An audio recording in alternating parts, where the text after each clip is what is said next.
I'll be talking about site-directed mutagenesis of HLA molecules as a new approach for HLA Eplet verification. I have no conflicts of interest to disclose. So here, a very familiar slide probably to you all, that HLA matching in kidney transplantation is still very important despite powerful immunosuppressive drugs we have nowadays. So every HLA antigen mismatch actually leads to an increased risk of graft failure. And this is due to the formation of donor-specific antibodies directed against this HLA mismatched antigen. So these antibodies, these HLA-specific antibodies, are induced by mismatched HLA Eplets. So just first a brief introduction of HLA Eplets. These are theoretically defined small patches of surface-exposed amino acids on HLA molecules. And the definition describes that they are within 3.5 angstrom radius. So here we see an example of one of the Eplets on an HLA-B molecule, where you see the HLA molecule from the top. So the peptide in the peptide binding groove you see in gray. And you see here 3 amino acids that together form this Eplet. So these Eplet determine the antibody specificity through interaction with the CDRH3 region of the antibody. And several studies have demonstrated an association between Eplet mismatch load and the formation of DSA and graft loss. But these Eplets have been theoretically defined based on the amino acids, the differences of the amino acid sequences of all these different HLA alleles. And therefore, we need antibody verification to really validate the fact that these Eplets can be bound by by HLA-specific antibodies. So we do that with antibody verification. And also, studies have shown that indeed these antibody-verified Eplets, so this subset of Eplets, are associated with graft loss. So for instance, this is a study in a North American cohort of more than 100,000 renal transplant recipients, where it was shown that for each Eplet mismatch, there was an increased hazard ratio for graft failure in these patients. But also in a cohort from Belgium in Europe, we see that antibody-verified HLA-DQ Eplet mismatches were associated with inferior transplant outcomes. So there was a higher risk for DSA formation, graft rejection, and also graft failure. So therefore, we do need this antibody verification to validate really the clinically relevant Eplets so that we can, in the end, use these Eplets in a transplantation setting. And human HLA-specific antibodies are an excellent tool to do that. So there are multiple ways for antibody verification that have been described in the HLA epitope registry. And human HLA-specific monoclonal antibodies, well, we think that that's really the best method to do it. And here we have an example of, for instance, an HLA-A3 specific monoclonal antibody that verifies the Eplet 161D. So here we have the monoclonal, and we have tested this monoclonal in a single antigen bead assay. And we see here that it's really one bead, one allele that's positive, and that all the self alleles and also all the other alleles in the panel are negative.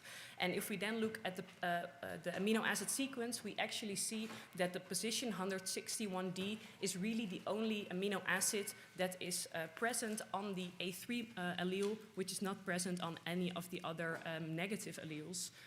So what we do then is actually look at the position of this amino acid on the molecule. So again, here we look at the top of the HLA molecule to see where this Eplet is located. So this is a very nice method which we have used for quite a lot of HLA-specific antibodies that have been created in the lab in Leiden for the past years. But sometimes the analysis is not so straightforward as here. So sometimes we do not find only one amino acid that is shared by these reactive alleles. And this is an example of such a monoclonal antibody. So here we see a pattern of a HLA A1 specific monoclonal antibody. And here we have 2 beads that are positive, and the rest of all the beads in the panel are negative. And if we then look at the amino acid sequence of the differences and the similarities between all the different alleles in the panel, we identify 3 positions that are uniquely shared for these 2 alleles. So in this case, it's position 44K, 150V, and 158V.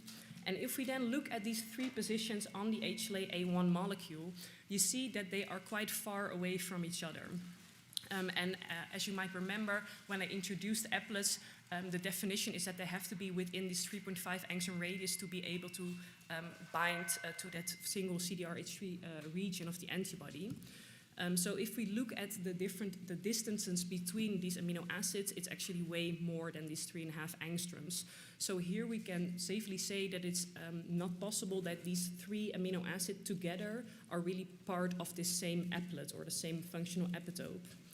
So we've called this this pattern a reactivity pattern, because we see this pattern in the single-ancient bead assay, but we cannot really pinpoint the applet that is really recognized. And so therefore we thought that the strategy to really resolve this is for a site-specific single amino acid mutations on the HLA molecule.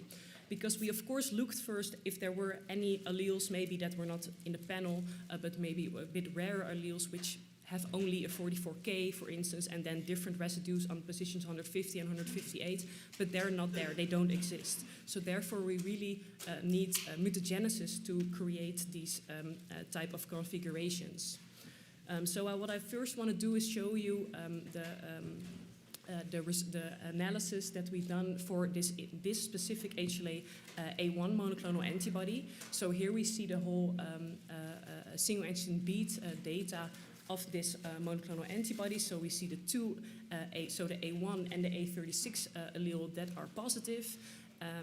There were also some alleles that have a bit lower reactivity in the single ancient bead assay, and we thought that this was not really a really positive outcome. So therefore we also looked into the CDC scores to see if there was really binding of the antibody on a cellular level, and then we see that really the A1 and A36 are also positive in the CDC assay. So we considered really these two alleles positive for this monoclonal antibody, and then looked, okay, which of these 3 potential amino acid residues would really be crucial for the antibody binding to the HLA-A1 molecule. So that's a question which we try to solve with this strategy. So therefore we seek the collaboration with One Lambda, and we made single amino acid mutations of the HLA-A1 molecule. So what we did is actually mutated the amino acid residue of interest to the self residue of the antibody producer. So the 44K residue was mutated to an R and also to an A. So 2 single mutations, so 2 different mutants were created. And then also position 150V was mutated to 150A and 158V to 158A. So we had really 4 different mutants. This design and construct of these mutations took 4 to 6 weeks. So they were constructed by gene art and then transfected into a cell line, so a B cell cell line, which lacked any HLA expression. And in that way, a transient pool and also a stable pool were created. And then in flow cytometry, it was assessed whether there was binding of this monoclonal antibody to these different mutants, and of course also to the HLA-A1 wild type. So here's the first data that I want to show you. So this is data not of the monoclonal antibody of interest, but of actually a pan-HLA class 1 antibody. Because of course, when you introduce a mutation in the HLA molecule, you still want to confirm that there's not such a big conformational change that nothing is going to bind anymore. So here we see the data from both the transient and the stable pool. So we have first the 4 mutants, and then in red the wild type. In gray, we see the negative control, which is the isotype control. And then the different colors are all the different mutants. And here you can clearly see that this pan-HLA class 1 antibody still binds to all the different HLA-A1 mutants. And then we tested the monoclonal antibody, so the A1 specific antibody. And what you can see here, so I've marked it with the red arrows, that there's no binding anymore when we mutate the position 44 to an R or an A, but there's still binding if positions 158 and 150 are mutated, and also the wild type still binds. So this really confirms that position 44 is really the crucial amino acid that really makes the binding of this specific monoclonal antibody to the HLA-A1 molecule happening. So therefore, we conclude here that this residue 44K is the crucial amino acid for this monoclonal antibody, as we see that there is binding when we test the wild type. There's also binding when positions 150 and 158 are mutated, but there's no binding if position 44 is mutated. So this was for us a very nice proof of principle that this strategy works for this HLA-A1 specific monoclonal antibody. And then we actually wanted to look further into HLA class 1 and specifically HLA-DQ. Because HLA-DQ antibodies are very common after transplantation, so it's actually the most prevalent specificity after kidney transplantation. And the same study which I showed you before from Ruth Sapir-Bigatse from Canada showed that there is actually a residual effect on graft failure of unverified HLA-DQ eplets. So when we look at the total of HLA-DQ eplets, there are still some that are verified, but also some that are unverified. And she showed that there's actually still a residual effect of these not verified DQ eplets, which shows us that there's still a lot of relevant DQ eplets to be identified, and currently only 20% of the DQ eplets have been verified by a monoclonal antibody. So therefore, our lab has focused on the production of DQ-specific human monoclonal antibodies. And what we found actually is that when we analyze these reactivity patterns of these DQ antibodies, some really identified a single amino acid which we could correspond to a previously described eplet. But for some, we had the same problem of these reactivity patterns, so that we found multiple amino acids that are always present simultaneously on these alleles, and we cannot really investigate this further with the single antigen bead assay, or actually the alleles that are present in vivo, let's say. So therefore, I want to show you some data of these HLA-DQ experiments that have been performed. So this is a single antigen bead data of a monoclonal antibody that is specific for HLA-DQ3 and DQ4. So this antibody has been made from a producer that was a DQ6 and was immunized by DQ3.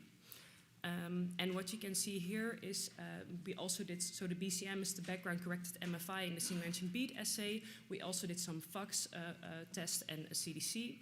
And what you can see here is that actually the combination of residue 52P and 53L, or the 140T, or the 182N, are actually uniquely shared for these DQ3, DQ4 alleles. And if we look at the HLA-DQ molecule, so here we see the DQ molecule from the side, you see that position 52 and 53 are together quite close to the peptide binding groove, and position 182 and 140 are weighed down more closely to the transmembrane region. So here we wanted to see which of these amino acids is now crucial for the antibody binding. And just to show you that indeed also here the producer alleles, the beads with the typing of the producer is indeed negative. So here again we can see that these residues cannot form an eplet together, and therefore there were constructs made with single amino acid mutations of position 53, so a mutation from an L to a Q, and also position 140 and 182. So again, 3 HLA-DQ3 mutants that were made. And here we go to the data. So here again, we first see the positive control. So here this is a PEN DQ antibody, just to show you that by these single amino acid mutations, there is no conformational change that results in the total Cs of binding. So here we can see that the PEN DQ antibody really binds nicely to both the wild type, here in red, and also the 3 different mutants. And then we go to the data of the monoclonal antibody. And here we can see that it also still binds. So the monoclonal antibody binds to the wild type, but also binds to these three mutants. So that was a bit disappointing, because we saw, okay, they're still binding to the three mutants. So apparently this single amino acid mutation on either location is not enough to abrogate the binding. So then we thought maybe position 55 plays a role in the binding. And position 55 is a position that is also included in other HLA-DQ applets on different alleles. And it's very close to the position 52 and 53. So here the position 55 is in yellow. And you can also see here that the 55P is really unique for the DQ3 alleles, while also the DQ4 has and the DQ5-6 have an R, and the DQ2 has an L. So the next step was actually to produce additional mutants where position 55 was mutated, but also a double mutation. So here in the second mutant, the position 53 and position 55 were both mutated. So this is the data of all these mutants combined, let's say. So I want to focus on these mutants, these highlighted mutants. So first, we already seen that position 140 and 182, if there is a single amino acid mutation, there is still binding here. So in gray here, we see again the negative control. And in the colors, all the different mutants. And then if we look at the double mutation, so the position 53 and 55, we see that there's no binding anymore.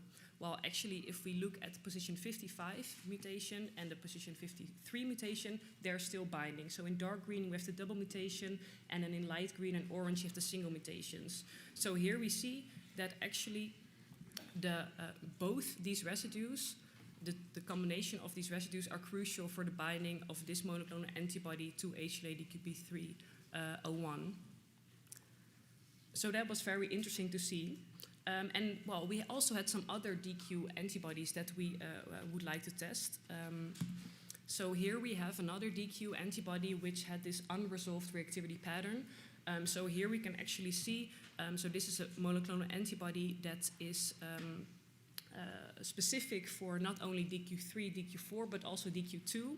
And all the residues that you see here, they're all uniquely shared by this combination of these alleles. They're all present only on the reactive alleles and absent on the negative alleles. So we have the position 53, where we already had a mutant, but also several other positions. So we decided first to focus on position 84 and 87, to also make some additional mutants. So here we made a mutation to position 84, so from a Q to an E. So again, from the residue of immunizing residue to the self residue of the producer, but also position 87, and again a double mutation where both 84 and 87 are mutated. So here again we see in gray negative control, and in colors all the different mutants. So this is the binding profile of this other DQ3 specific antibody. And here we look at the positions 84, 87, and also the 53. So if we start down, we see that position 53, this mutation does not lead to any cease of binding, so they're still binding here. Also position 87 in purple, they're still binding. But if we look at position 84, we see that there's no binding anymore. And also in the double mutation 84 and 87, there's no binding anymore. So this really showed us that indeed residue 84Q is really crucial for binding of this monoclonal antibody to the DQ3 molecule.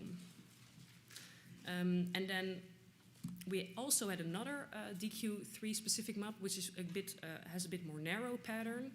So this is really only DQ3 specific. And here we thought that residue 55P is really the uniquely shared residue, which is a residue that corresponds to Eplet 55pp in the epitope registry. So we thought that indeed this was the residue of interest and so the Eplet. And yeah, since we had already the mutation on the position 55, we would like to confirm this with this study. So when we test this monoclonal antibody against the different mutants, you can see that indeed when position 55 is mutated, so from a P to an R in light green here, there's no binding anymore. And yeah, of course, if there's a double binding where also position 53 is mutated, yeah, there's still no binding anymore because this 55 position, 55P is not present anymore. So this was a confirmation that what we thought, that residue 55P was indeed a crucial amino acid, that's also confirmed by this mutagenesis study. So these were all the monoclonals that were specific for at least the HLA-DQ3 allele that we had in our repertoire, let's say. But there was also another monoclonal antibody which is specific for HLA-DQ4, 5, and 6. And here we thought that residue 55R, which is also an Eplet in the epitope registry, is really the one that's uniquely shared by these alleles and is the Eplet for this monoclonal antibody.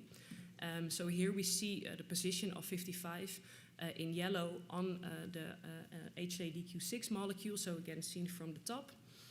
And importantly, this monoclonal antibody should not bind to any DQ3 allele. As you can see already in the negative alleles in the single agent beat assay, the DQ3 alleles are negative.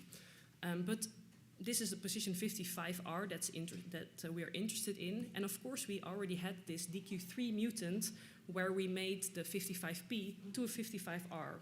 So therefore we thought, okay, maybe we can make a sort of gain of function mutation where we can make this antibody, which should not bind to DQ3, actually bind to DQ3 when this one crucial amino acid is mutated.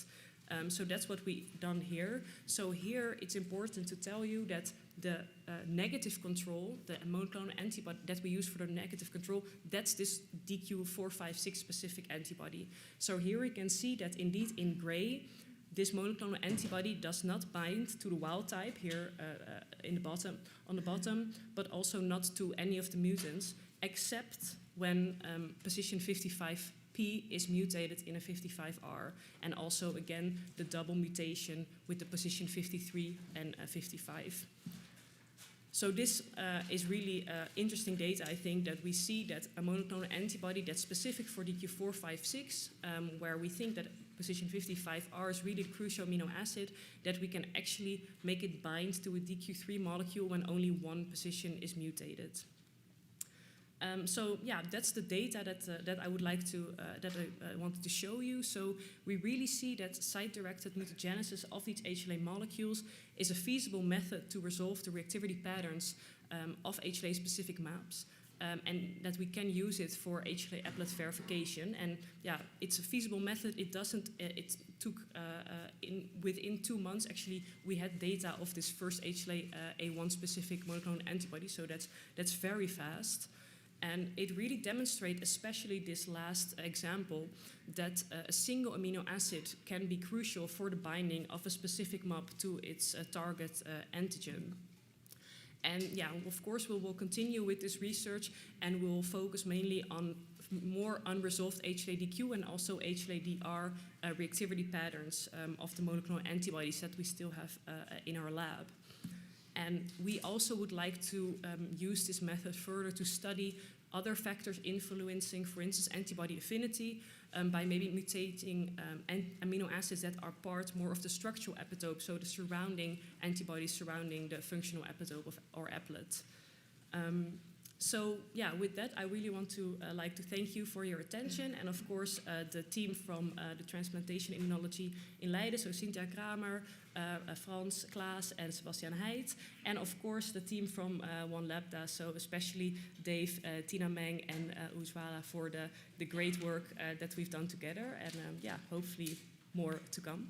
Thank you.